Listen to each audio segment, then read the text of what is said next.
Bonjour mesdames et messieurs, j'ai le plaisir d'animer cette petite intervention. Je me présente, Bertrand Coulon, directeur du développement d'AIM Valor, filiale de valorisation des arts et métiers.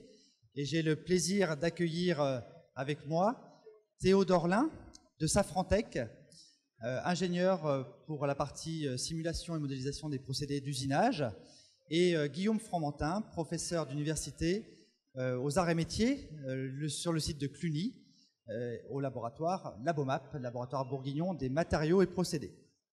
Donc nous allons intervenir et échanger autour du partenariat qui a été créé depuis de longues années entre le Labomap et Safran et le groupe Safran.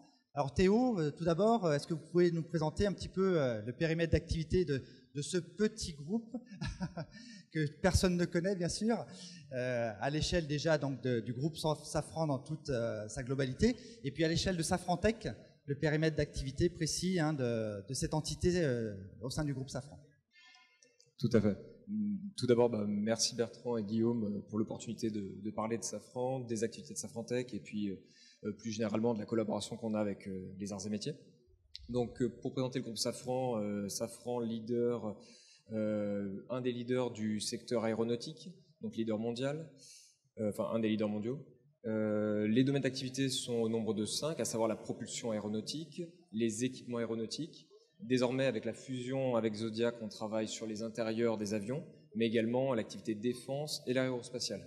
Pour vous donner quelques chiffres rapidement, Safran, c'est donc une entreprise internationale, à peu près 77 000 collaborateurs et un chiffre d'affaires d'environ 14 milliards d'euros sur l'année 2021. Maintenant, si on se focalise un petit peu plus précisément sur les activités Safrantech, donc ces activités-là s'inscrivent dans un cadre de recherche et d'innovation. Pourquoi ? Puisqu'aujourd'hui, l'objectif pour Safran, c'est de contribuer à l'aviation décarbonée d'ici 2050. Comment ? Ça va passer par des conceptions, on va dire, disruptives de nouveaux moteurs, également l'utilisation de carburants éco-responsables, et puis des aspects hybridation, électrification des futurs équipements aéronautiques. Safrantech, ça va être le centre de recherche commun du groupe Safran, à savoir que les sociétés du groupe Safran que vous connaissez comme Safran Aircraft Engine, Landing System, entre autres, vont financer le centre de recherche Safrantech pour traiter des problématiques communes. Et Safrantech a vocation, du coup, de capter des nouvelles technologies, mais également de les accompagner pour sa maturation, de façon à pouvoir ensuite les redescendre vers les sociétés. Je terminerai par un dernier chiffre. La politique recherche chez Safran R&D, c'est des financements de l'ordre d'à peu près 1,5 milliard d'euros par an pour 2021. Alors je me permets de rebondir déjà sur une petite question. Ce 1,5 milliard de réinvestissement dans la R&D, il est réinvesti plutôt principalement en France, en Europe, à l'international. Quelle est la répartition finalement ? Alors, c'est vrai qu'on a des partenariats qui sont franco-français, mais également internationaux. Je dois avouer qu'on nous encourage effectivement à travailler avec des interlocuteurs français. Évidemment, on va essayer d'être un petit peu chauvin, mais pour autant, dans le cadre de projets européens, on est amené à travailler avec des sociétés, à titre d'exemple, en Suède, en Allemagne, et dans certains cas bien précis pour des expertises que peut-être je dévoilerai par la suite avec des partenariats internationaux, notamment le gros travail qu'on a avec notre partenaire General Electric aux États-Unis. Très bien, merci. Maintenant, Guillaume, à l'échelle d'un laboratoire de recherche aux arts et métiers, est-ce que vous pouvez présenter un petit peu l'activité que vous menez ? Oui. Et puis vos activités propres en tant qu'enseignant-chercheur. Très bien, merci. Alors, enseignant-chercheur, on va commencer par le début. Donc, mon premier métier étant enseignant, je vais resituer les choses dans le cas de l'école. Donc, nous sommes aussi sur le stand de l'école. Elle n'est pas toute jeune, elle est assez connue. On forme de nombreux ingénieurs. Pour autant, pour faire une transition, je souhaite mentionner que l'école décerne plus d'une vingtaine de diplômes et qui vont du bac plus 3 à bac plus 8, bac plus 5 étant le niveau ingénieur et notamment le diplôme programme grandes écoles qui est le diplôme de référence qui fait la connaissance principale de notre école, et bac plus 8, ça nous amène au métier de la recherche, d'où la transition. Donc nous avons dans nos statuts la vocation de former des diplômés pour les besoins sociétaux, mais donc aussi de faire de la recherche et de l'accompagnement industriel et du transfert de technologie. Ce qui fait que l'école est dotée d'une quinzaine de laboratoires, dont le Labomap, je fais partie. Donc le laboratoire des matériaux et des procédés à Cluny a plusieurs activités s'appuie sur 3 équipes qui sont respectivement matériaux usinage bois, qui traitent sur des problématiques de bois pour la construction et de bois pour l'emballage, qui est un secteur en développement. Alors, ce n'est pas un sujet qui nous occupe directement, mais les problématiques d'usinage de bois se rapprochent de celles des composites fibreux, par exemple. Une deuxième équipe qui est ingénierie matériaux et surface, qui traite des traitements thermochimiques et dépôts en couche mince. Et puis enfin, l'équipe UGV, donc usinage grande vitesse, sur le procédé d'usinage, donc que j'anime. Donc je suis responsable de cette équipe, qui est une équipe assez conséquente. On est la plus grosse équipe R&D en France sur le sujet. On travaille à des tas de problématiques diverses, qui sont les problèmes d'usinabilité de nombreux matériaux très délicats qu'on trouve notamment dans les turbomachines et dans les fabrications de la société ou du groupe Safran, du moins les problématiques d'usinage de précision, usinage multi-axe, et puis au bout du compte, on a aussi tous les problèmes d'assistance à l'usinage qui peuvent avoir des impacts sur l'environnement dans lequel on travaille. Donc, ça se traduit que notre R&D ou directement nos travaux d'ingénierie, à la fin, on est en mesure de proposer pour les industries de traiter des problèmes de faisabilité, d'optimisation, jusqu'à des problèmes d'industrialisation complète qu'on déploie chez nos partenaires ou qu'on déploie chez nous avec les moyens de leurs partenaires, qu'on leur remet après. Voilà.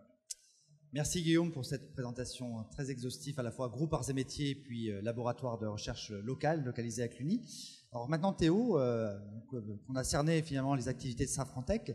Comment à votre échelle, je parle Safrantech, mais aussi à votre échelle en termes de poste et de mission, vous exercez l'activité de R&D en lien avec le monde académique. Comment ça se passe, de quelle manière, quelles sont les opérations mises en place? Ok, donc vis-à-vis de ces activités-là, on va dire que la jeunesse, c'est véritablement un besoin. À savoir qu'aujourd'hui, bien que les procès d'usinage soient connus depuis des années, pour vous donner quelques chiffres de notre directeur de l'ingénierie dimensionnelle chez Safran Aircraft Engine, la mise en place d'un moteur, c'est un processus itératif, long et coûteux. Pour le nouveau moteur LEAP, la mise au point initiale était un petit peu en écart par rapport à la cible, et ça nécessitait des itérations de l'ordre de 15 itérations par programme d'usinage et 10 itérations par gamme. Donc il y a un véritable travail à mener là-dessus qui va se traduire par différents besoins. À partir de là, notre travail avec les partenaires comme les arts et métiers vont devoir se décliner sur différents degrés de niveau de maturité et différentes façons de fonctionner au sens de type de contractualisation qu'on va avoir. On va être sur 2 niveaux de maturité. Le premier qui va être ce qu'on va appeler des technologies bas niveau TRL, donc TRL pour Technology Readiness Level, à travers lesquelles on va avoir plutôt une approche exploratoire de compréhension et d'observation. Le but du jeu va essayer de modéliser les phénomènes physiques pour pouvoir ensuite les mettre en place dans des applications produits. Et par opposition, pour les plus bas niveaux de TRL, donc autour de 4 à 5 pour Safrantech, on va être sur de l'application, pas directement sur pièces industrielles, mais sur les projets technologiques. On va essayer maintenant de transformer l'essai sur ces concepts amont qu'on a pu voir dans les démarches exploratoires vers de l'application un peu plus concrète. Et donc au niveau des types de partenariats qu'on peut avoir, ça peut prendre la forme de contrats d'études, de travaux un petit peu plus amont, comme des recherches, des stages, des masters recherche, et puis bien évidemment des projets monopartenaires ou pluripartenaires. Et donc notamment avec le groupe Arts et Métiers, Safrantech a de nombreuses collaborations. Je parle bien de groupe puisque vous avez des collaborations avec une multitude de laboratoires, il y en a 15 aux Arts et Métiers, donc un petit peu cocorico. Vous pouvez nous donner un petit panel d'activités thématiques par rapport aux Arts et Métiers? Oui, bien sûr, tout à fait. Alors les Arts et Métiers, déjà pourquoi? Parce que je pense que c'est une plateforme pluridisciplinaire qui va avoir la capacité de nous accompagner sur tous les niveaux de maturité que j'ai pu vous évoquer. Et donc on trouve également des expertises qui sont répandues sur les différents centres des arts et métiers. Pour vous donner quelques exemples, on travaille avec les arts et métiers d'Angers par le passé sur les assistances à l'usinage. On va travailler avec les arts et métiers de Paris pour les problématiques vibratoires. Et j'ai également en tête d'autres études avec les arts et métiers de Châlons sur des aspects un petit peu plus finissants, super finition. Et puis bien évidemment le Labomap pour les aspects expertise sur la modélisation de la coupe, la compréhension des phénomènes physiques et toute l'instrumentation qui s'ensuit, mais mais j'imagine que je vais développer par la suite. J'imagine également, oui. Alors du coup, Guillaume, à l'échelle du laboratoire de recherche et puis de votre métier d'enseignant-chercheur, un partenariat avec Safran, avec le groupe Safran, qui est assez historique pour vous, ça vous apporte quoi dans votre besoin et dans votre vie de tous les jours à l'échelle de votre métier en fait? Alors, donc, sur les deux volets, ça a un impact, hein. Donc, on a tous été à l'école, on voit bien le métier d'enseignant.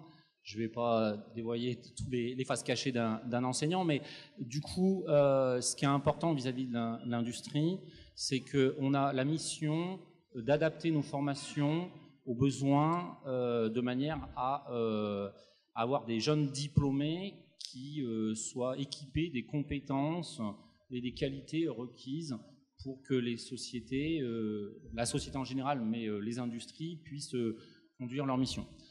Alors ça, ça peut s'inscrire aussi dans une démarche partenariale. Donc ça se concrétise par exemple par des enseignants, des enseignements d'expertise en troisième année qu'on va teinter sur un thème donné. Alors à Cluny, on a un cursus d'expertise autour du prototypage et de l'usinage grande vitesse, dans lequel sont notamment impliqués pour 30% des industriels dans la formation. Donc, et ce type de formation, on est amené à les décliner aussi avec des contrats de professionnalisation. Ça veut dire que on devient un petit peu entremetteur, où on rapproche nos jeunes au moment de leur insertion professionnelle des besoins de l'entreprise. Et donc, on fait ce travail conjoint avec les entreprises dans la définition de nos formations. Donc, c'est une part un peu moins connue de notre métier d'enseignement, d'enseignant, pardon.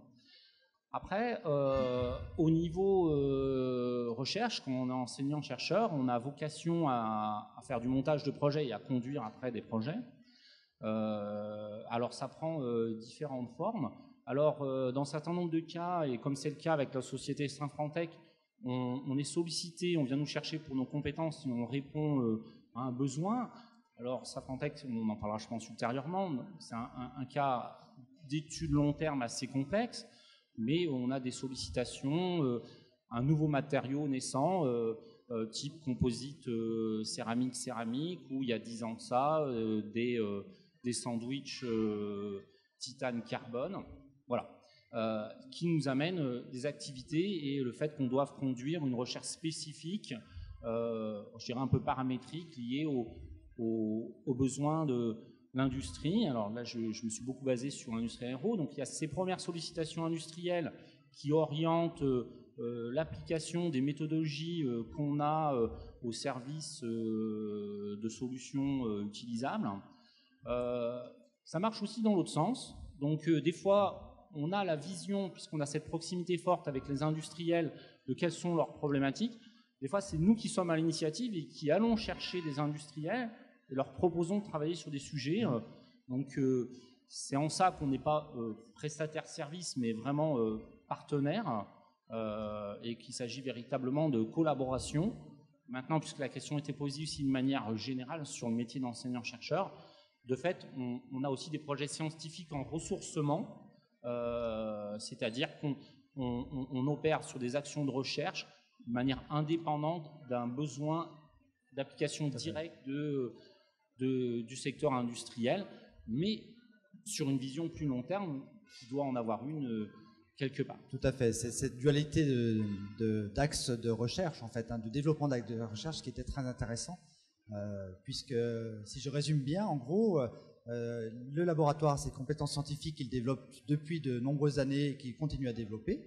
Les industriels le reconnaissent pour ses compétences et vont le chercher de manière à mener des projets en commun. Et en parallèle, j'ai envie de dire, soit l'industriel lance des pistes de nouveaux axes de recherche, soit le laboratoire en ressourcement scientifique lance de nouvelles pistes et ensuite va chercher des industriels pour mener à bien ces recherches en partenariat. Voilà, et un exemple, c'est par exemple de manière amont les travaux qu'on peut faire sur la cryogénie. Tout à fait, tout à fait. Qui intéresse de plus en plus d'industriels dans le domaine aéro et dans d'autres domaines d'activité, automobile, horlogerie, bijouterie également. Alors Théo, du coup, du côté Safrantech, J'imagine qu'il y a beaucoup de ressources internes pour développer de la R&D en propre. Et puis bien sûr, comme vous l'avez montré, il y a aussi beaucoup de partenariats avec le monde académique et certainement le monde industriel de l'aéro. Finalement, le choix, la répartition entre l'externalisation de la R&D et puis le maintien de la R&D en interne, il se fait comment? Et puis si après, si on peut définir le périmètre d'activité avec les arts et métiers, finalement, à quel moment vous allez choisir le fait de dire non, ça on garde ce sujet en propre chez Safran, ou alors on va s'appuyer sur un laboratoire extérieur pour le réaliser? Alors, pour vous donner un petit peu une vision de comment les sujets évoluent chez Safran, je vous ai parlé d'échelle TRL tout à l'heure. Pour faire simple, l'échelle TRL, si on se place à TRL 1, c'est la mise en place d'un concept, d'une expression de besoin, et un TRL 6, ça va être la mise en application sur plusieurs pièces industrielles.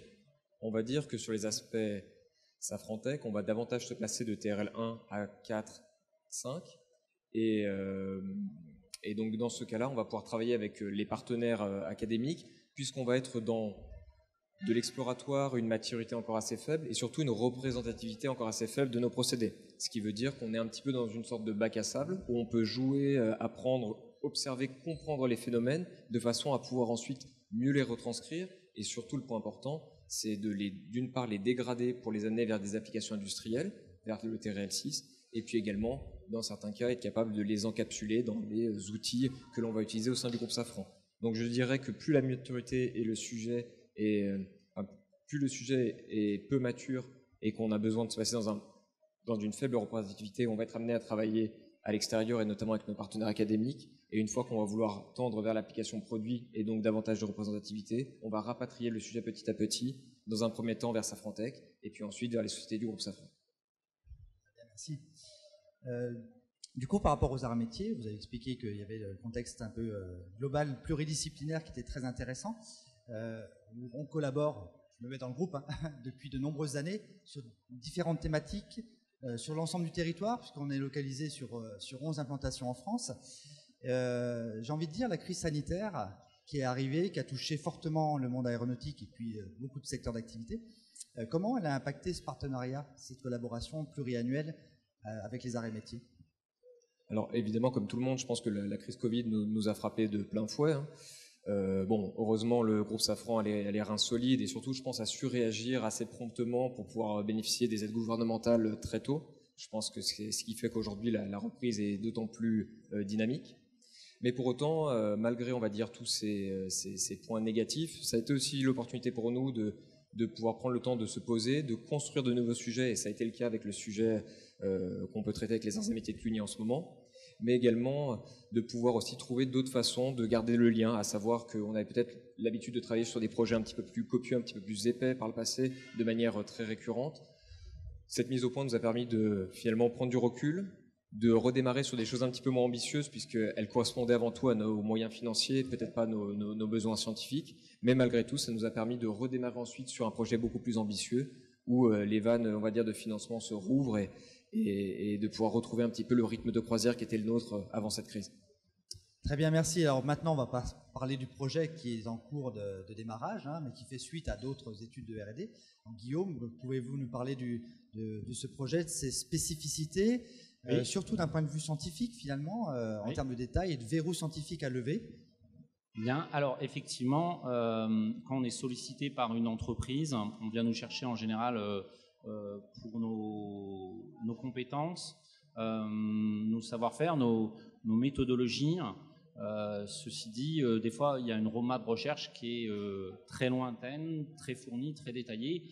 Alors, un aspect structurant de la collaboration avec Safrantech, c'est que on se donne une vision long terme ensemble pour franchir toutes ces étapes. Alors, beaucoup d'efforts et d'activités au sein de nos collaborations aujourd'hui visent à traiter le problème des pièces déformables. Donc, ma foi, on a des problèmes de précision quand on doit fabriquer ce type de pièces. Donc, c'est une problématique récurrente dans l'entreprise, dans le domaine du transport, d'autant plus dans l'aéronautique où il faut alléger les composants. Donc, beaucoup de déformations de ces pièces et comment faire face à ça. Donc, ça a été dit dans le cas du projet LEAP. Donc, aujourd'hui, les outils d'ingénierie à disposition, c'est une approche itérative pour la résolution de ces problèmes-là. Et évidemment, c'est consommateur de temps. Alors, itératif, on corrige les trajectoires d'outils, ou on révise la gamme de fabrication, l'ensemble du processus. Ça, c'est par un manque finalement de prédictivité de ce qu'on obtient à l'issue des choix qu'on a faits. Alors, faire face à ça, c'est comprendre un peu tous les phénomènes qui peuvent être en jeu dans la déformation d'une pièce. Donc, on a bâti une roadmap avec Safran à plusieurs échelles. Donc là, on est sur un enchaînement de 3 tests successifs qui maillent on va dire une collaboration à l'échelle de 10 ans, où il a fallu d'abord maîtriser les opérations par elles-mêmes et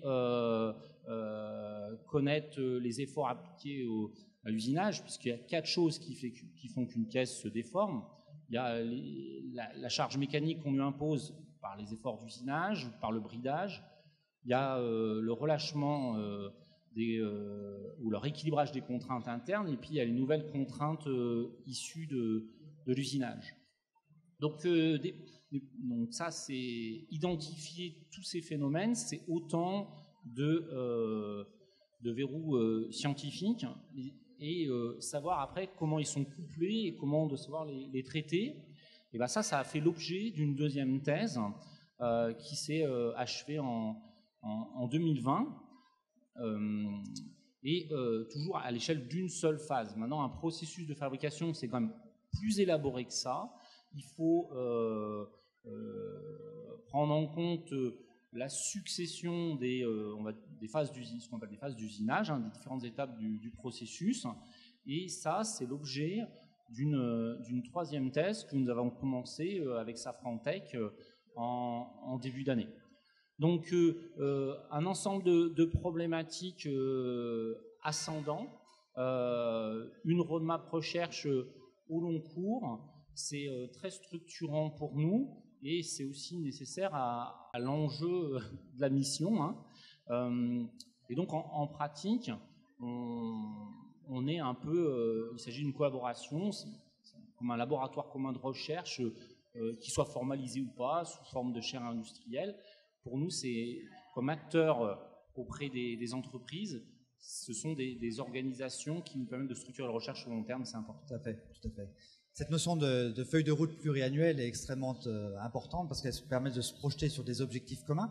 Donc là, on a vu les objectifs scientifiques à l'échelle du laboratoire. Théo, à l'échelle de Safran Tech, il y a également ces objectifs scientifiques, mais j'imagine qu'il y a aussi l'idée derrière la tête de transférer un maximum de résultats dès les débuts de travaux, de manière à les rendre applicables dans vos filiales notamment. Absolument. Si j'enfile ma casquette un peu plus Safran que Safran Tech, l'objectif au bout du compte, pas de la thèse, mais du projet pluriannuel, comme vous l'évoquiez Bertrand, c'est d'usiner bon du premier coup, bien évidemment. Pour ce faire, finalement, pourquoi est-ce qu'on s'intéresse à ça et à ces problématiques de déformation? C'est qu'on se rend compte que cette problématique-là, elle est présente dans toutes les sociétés du groupe, sur différentes géométries de pièces et différents matériaux. Je vous donne quelques exemples. On a parlé des disques de turbine chez Safran Aircraft Engine, mais on peut également retrouver ça sur les jantes de nos roues chez Safran Landing System pour les trains d'atterrissage des avions. Que ce soit des pièces alu, des pièces en base nickel, mais également on pourra retrouver le même type de problème sur des bases titane, etc. Industriellement parlant, l'objectif pour nous, il va être double. D'un point de vue purement usinage, l'objectif c'est de pouvoir se placer dans une démarche préventive, comme vous l'indiquiez Guillaume, à savoir dès la phase de mise au point des nouveaux produits industrialisés, ou même dans les phases d'optimisation des gammes existantes, pouvoir détecter les modifications ou les gammes d'usinage susceptibles de générer de la déformation. Le second point, suite à cette analyse-là, c'est de pouvoir proposer une démarche, on va dire, un petit peu prospective et de pouvoir couvrir différents types de solutions, que ce soit à travers la gestion des trajectoires d'usinage, à travers la paramétrie que l'on va utiliser, mais également les systèmes de bridage, pour pouvoir minimiser ensuite ces phénomènes de déformation. Donc ça, c'est pour le volet usinage. Et puis, on peut également se placer un petit peu plus en amont, puisque ces études dimensionnelles vont nous permettre de caractériser ce qui peut se passer à travers différents phénomènes. Et Guillaume, vous évoquiez effectivement un des phénomènes qui est le rééquilibrage des contraintes au sein d'une pièce qui a subi des procédés amont, type fonderie ou traitement thermique. Et donc, en étant capable de prédire les déformations, ce dimensionnel-là, on va également être capable de pouvoir un petit peu challenger nos forgerons quant au changement d'une gamme de traitements thermiques ou de leur installation, pour pouvoir leur dire attention, si vous faites une mise en solution un petit peu plus longue ou si vous trempez différemment, voilà quel impact ça peut avoir ensuite sur nos pièces usinées. Et donc dès le début, les sensibiliser à cette problématique, pas simplement de clients en sortie de forgeage ou de traitement thermique, mais également de ce qui pourrait se passer en fin d'usinage. Du coup, de la recherche assez amont, TRL 3, qui est chez Safrantech, 4, 5, 6 ensuite en collaboration avec des acteurs académiques pour une finalité industrielle, moyen-long terme. Au travers de cette collaboration-là, il y a de nombreux jeunes ingénieurs, jeunes docteurs, doctorants dans un premier temps, qui se forment au travers des problématiques industrielles, qui sont recrutés sur ces projets. Théo, vous en faites partie de ces jeunes qui ont été formés à la recherche. Vous pouvez nous donner un petit peu votre parcours depuis votre diplôme d'ingénieur puis de docteur, et en quoi ça vous a apporté vraiment ce recul et cette formation complémentaire à la recherche que vous pouvez ensuite déployer dans vos missions. Absolument Bertrand, vous avez raison. C'est vrai qu'au-delà des aspects scientifiques et techniques, un des aspects intéressants pour Safran dans ces partenariats qu'on a avec nos partenaires académiques et notamment les arts et métiers, c'est de pouvoir détecter des personnes susceptibles de renforcer nos effectifs par la suite. Comme vous l'évoquiez, j'ai la chance d'en faire partie. Si je puis me permettre l'expression, je suis un petit peu de la maison arts et métiers puisque j'ai suivi un cursus ingénieur aux arts et métiers que j'ai complété ensuite par une formation un petit peu plus orientée recherche à travers un double diplôme de master recherche, qui m'a donc donné l'envie de m'intéresser un petit peu plus à ces problématiques exploratoires de recherche. Et j'ai donc pu concrétiser ça à travers une thèse au sein des arts et métiers à Cluny. Cette formation-là m'a été personnellement utile pour pouvoir voir différents aspects du métier d'ingénieur, mais également de chercheur. Et puis je pense a su séduire certains acteurs industriels, puisque j'ai démarré ma carrière au sein du groupe Renault, donc au Technocentre, à travers l'équipe qui gérait la fabrication des organes mécaniques et des groupes motopropulseurs. Et donc sur des problématiques type usinage de vilebrequin, de carter-cylindre, de culasse. Et puis suite à cette expérience-là, on m'a proposé de revenir du coup chez Safrantech pour prendre un petit peu de recul également sur les aspects recherche et vraiment me consacrer exclusivement à la recherche et beaucoup moins à la production comme ça pouvait être le cas chez Renault. Et donc j'exerce ce métier depuis à peu près 3 ans sur les aspects à la fois simulation des procès d'usinage, mais également avec une partie aussi compréhension des besoins dans les sociétés et puis traduction de ces besoins à travers des partenariats comme on l'évoquait juste avant. Merci Théo. Donc vous avez connu deux grands groupes, un dans l'automobile et un dans l'aéronautique maintenant, en ce moment. Et finalement, la R&D dans l'automobile et la R&D dans l'aéro, quelles sont les différences? Vous l'avez dit, il y avait une approche beaucoup plus appliquée et proche de la production chez Renault. Ce ne sont pas les mêmes temporalités non plus. Qu'est-ce qui vous a marqué dans ces deux secteurs d'activité au travers de vos expériences? Qu'est-ce qui est différent finalement? Alors, je vais enfoncer un peu des portes ouvertes, mais c'est vrai que si on est sur le secteur automobile et le secteur aéronautique, on est vraiment sur deux secteurs complètement différents. Pour vous donner un petit ordre de grandeur, le secteur automobile, c'est un secteur qui est en croissance permanente, avec un marché très développé, à savoir qu'on est à peu près autour de la centaine de millions de véhicules renouvelés par an à l'échelle du monde, et surtout un secteur très concurrentiel. On a des dizaines et des dizaines de constructeurs automobiles, ce qui fait que on a un temps de réaction un petit peu plus vif.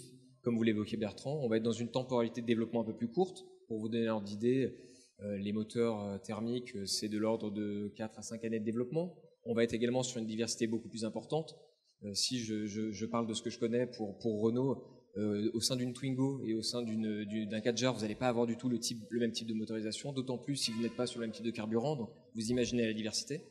Alors que, à contrario, sur le secteur aéronautique, on va être sur des produits à durée de vie un peu plus longue, à savoir qu'on va être sur le développement d'un moteur autour de 25-30 ans. Le CFM, qui est le grand frère du LEAP, a été développé autour des années 70-80, est encore en activité aujourd'hui, tandis que le LEAP a été développé est arrivé sur le marché petit à petit autour des années 2010. Donc voilà, ça vous donne une échelle de temps. Et au niveau des cadences de production, on va dire que sur l'ensemble de son cycle de vie, si un moteur est vendu 100 000 fois, c'est déjà une performance. Là où pour un moteur de voiture, pour vous donner un ordre d'exemple, un vilebrequin s'est produit très couramment 450 000 fois par an. Donc on n'est pas du tout sur les mêmes volumes ni les mêmes temporalités. Et bien évidemment, pour répondre à votre question, d'un point de vue R&D, ça se traduit par des budgets tout autres, ça se traduit par un temps de travail tout autre. On va dire qu'on est sur des aspects beaucoup plus réactivité et réponse à des besoins immédiats sur l'aspect automobile. tandis que pour l'aspect aéronautique, on va travailler sur des sujets qui sont parfois plus complexes vis-à-vis du point de vue scientifique, mais qui vont demander un peu plus de temps pour être développés. Là où côté automobile, peut-être que le véritable savoir-faire aussi de ces entreprises, c'est de savoir produire beaucoup et très vite. Merci de ces précisions.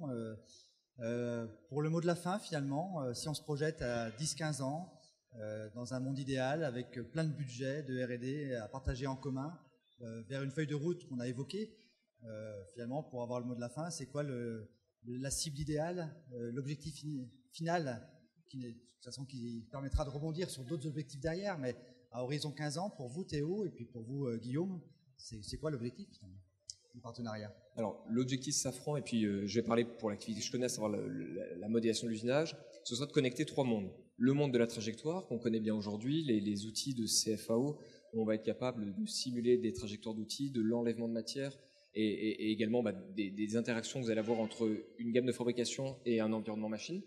Le second monde, ça va être celui du calcul, donc on va parler de modélisation d'éléments finis, de modélisation qui vont décrire des phénomènes physiques qui ne sont pas pris en compte dans le monde de la FAO. Et puis le dernier, évidemment, le Graal, ce serait également de connecter tout ça avec le monde de la data science pour pouvoir finalement faire le constat assez simple de se dire aujourd'hui chez Safran, je vous évoquais le processus itératif qu'on peut avoir pour mettre au point nos nouveaux produits, mais il y a aussi beaucoup de choses qui marchent, je vous rassure. Et donc ce serait d'exploiter toutes ces données qui transitent autour des machines-outils, des pièces bonnes, pour pouvoir essayer d'en apprendre des choses, que ce soit de manière supervisée ou non supervisée, de façon à pouvoir capitaliser sur ce qui marche déjà et nous donner, on va dire, des petites règles métiers ou on va dire des petits indices sur comment faire demain sans pour autant rentrer dans des modélisations qu'on va appeler beaucoup plus fidèles et beaucoup plus fines. Donc je dirais, voilà, ça serait croiser ces 3 mondes dans l'optique de développer ce qu'on va appeler une FAO connectée, et ça va se traduire par une collection d'outils qui vont vous permettre, au besoin, de pouvoir soit associer un outil de FAO seul à un plugin métier ou un logiciel métier qui va vous permettre de caractériser un phénomène physique, ou une solution un petit peu plus complète qui vous permettrait, dans un monde idéal, de chaîner les différents procédés de façon à avoir la prédiction de ce qui se passerait de l'état le plus brut possible à l'état fini, c'est-à-dire même parfois au-delà de l'usinage. On peut parler de grenaillage ou même de parachèvement pour certaines pièces qui voient de l'usinage et de la fabrication additive. Merci pour cette très belle vision, Guillaume, à l'échelle d'un laboratoire qui accompagne une vision telle qu'elle a été décrite, avec plein d'objectifs qui se traduisent en verrou, bien sûr, mais à lever progressivement. Oui, alors je serais tenté de reposer les choses ainsi au point de départ. Donc la fabrication des pièces, c'est quelque chose d'éminemment complexe, un enchaînement de beaucoup de choses à différentes échelles. Hein. On a des problèmes à la pointe d'outils, on a des problématiques à l'échelle de la pièce. À pointe d'outils, l'intégrité de surface, un mécanisme qui est responsable à 90% du problème du défaut, on se focalise qu'avec ça, et il ne s'agit pas de mailler un modèle aimant fini pointe de pièce avec le comportement dynamique d'une machine. Donc un des gros enjeux, nous, sur l'avenir, c'est d'avoir une vision parfaite de tout ça, de savoir à la fois les assemblages que nous devrons faire pour traiter les problèmes peut-être qui s'imposent à l'industrie et à Safran en particulier, d'une part, et d'autre part,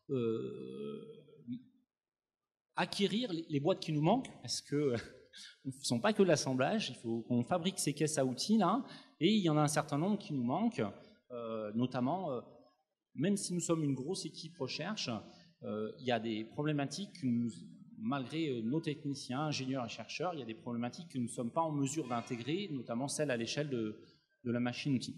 Voilà, donc ça nous promet à coup sûr de ne pas nous ennuyer et d'autres challenges pour l'avenir. Nombreuses années de collaboration. Voilà. Écoutez, messieurs, je vous remercie pour cet échange très structurant et puis je vous souhaite un très bon salon Global Industries, une très belle fin de salon. Et merci encore pour votre collaboration. Merci.